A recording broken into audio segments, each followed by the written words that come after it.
দুপুর ১টার সময় আমাদের প্রধান উপদেষ্টা কার্যালয় যমুনাতে আমাদের উপদেষ্টা পরিষদের একটা অনানুষ্ঠানিক বৈঠক ছিল এবং এই বৈঠকে আমি আমার একটা ব্যক্তিগত বিষয়ে আলোচনা করেছি এবং আলোচনা সাপেক্ষে আমি প্রধান উপদেষ্টা বরাবর আমার পদত্যাগপত্র জমা দিয়েছি। আমার যেই দুইটি মন্ত্রণালয় ছিল, তথ্য ও সম্প্রচার এবং ডাক, টেলিযোগাযোগ এবং তথ্য প্রযুক্তি, দুইটি মন্ত্রণালয়ের দায়িত্ব থেকে আমি ইস্তফা দিয়েছি। এছাড়াও এই জুলাই ফাউন্ডেশন, জুলাই শহীদ স্মৃতি ফাউন্ডেশন সহ সরকারের যে সকল কমিটিতে আমি ছিলাম, এই সকল কমিটি থেকে আমি একই সাথে ইস্তফা আমার হচ্ছে। মূলত এক গণ অভ্যুত্থানের প্রেক্ষিতে 8ই আগস্ট আমরা গণ অভ্যুত্থানের প্রতিনিধি হিসেবে প্রথমে 2 জন এবং পরবর্তীতে আরও একজন 3 জন অন্তর্বর্তী সরকারে দায়িত্ব নেই অন্যান্য উপদেষ্টাবৃন্দের সাথে। তখন দেশের জাতীয় নিরাপত্তা এবং গণ অভ্যুত্থানের আকাঙ্ক্ষা বাস্তবায়নের লক্ষ্যে আমাদের সেই সময় দায়িত্ব গ্রহণ করাটা আমাদের কাছে মনে হয়েছিল যৌক্তিক। গত 6.5 মাসের প্রেক্ষিতে সরকার কাজ করছে, হয়তো আমরা আশানুরূপ ফলাফল এখনো পাইনি, কিন্তু আমার কাছে মনে হয়েছে যে সরকারের একটা স্ট্যাবিলিটিতে সরকার এসেছে এবং ব্যক্তিগতভাবে সরকারের বাইরে যে দেশের বর্তমান যে পরিস্থিতি, সেই পরিস্থিতিতে একটি রাজনৈতিক শক্তির উত্থানের জন্য আমার রাজপথে থাকা প্রয়োজন, ছাত্র জনতার কাতারে থাকা প্রয়োজন এবং আমরা যে গণতান্ত্রিক পরিবর্তনের আকাঙ্ক্ষা করি, সেই আকাঙ্ক্ষার জন্য এবং আমার যে গণ অভ্যুত্থানে যে ছাত্র জনতা অংশগ্রহণ করেছে সেই শক্তিকে সংহত করতে আমি মনে করেছি যে আমার সরকারের থেকে আমার সরকারের বাইরে রাজপথে আমার ভূমিকা বেশি হবে এবং আমার বাইরে যারা আমাদের সহযোদ্ধা রয়েছেন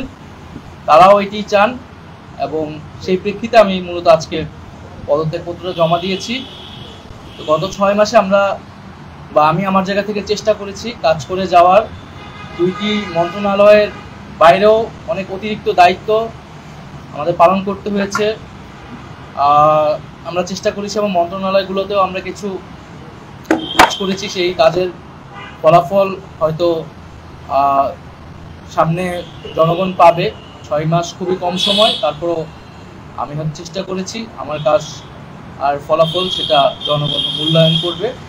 তো আজকে থেকে মূলত আমি সরকারের আর কোনো দায়িত্বে নেই, এটি মূলত বলার জন্য আপনাদেরকে।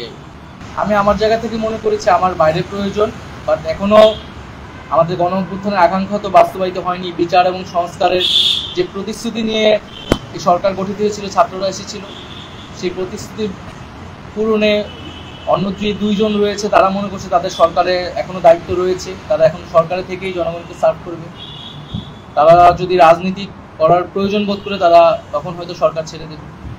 নতুন যে রাজনৈতিক শক্তি এবং দল গঠন হচ্ছে, আমি সেখানে অংশগ্রহণ করতে আমার অভিপ্রায় আছে এবং জনগণের সাথে মিশে আবারও জনগণকে ঐক্যবদ্ধ করা এবং আমাদের যে গণ অভ্যুত্থান এর যে প্রতিশ্রুতি সেটা বাস্তবায়নে মাঠে থেকে কাজ করার লক্ষ্যেই আমি সরকার থেকে পদত্যাগ করি। এটার জন্য আপনাদের দলটির যেদিন ঘোষণা 28 তারিখ, সেদিন পর্যন্ত অপেক্ষা করতে হবে, সেদিনই এটা জানা যাবে। না, আমাদের তো অনেক সীমাবদ্ধতা ছিলই, আমরা সেই সীমাবদ্ধতাগুলো কাটানোর চেষ্টা করেছি সবসময় এবং এখানে সীমাবদ্ধতা ছিল, আমলাতান্ত্রিক জটিলতা ছিল। আমরা এসে এই ব্যুরোক্রেসিকে যেভাবে পেয়েছি, এখানে পুলিশ যে তার আত্মবিশ্বাসের ঘাটতি হয়েছে আন্দোলনের পরে এবং একই সাথে এখানে এই জুলাইয়ের যারা গণহত্যাকারী তাদেরকে গ্রেফতারের বিষয়টা, বিচারের বিষয়টা, সেই বিষয়ে আমাদের কিছু সীমাবদ্ধতা থাকা সত্ত্বেও আমরা কাজ করেছি। আমি জনপ্রশাসন কমিটির একটা দায়িত্বে 2 সপ্তাহের মতো ছিলাম।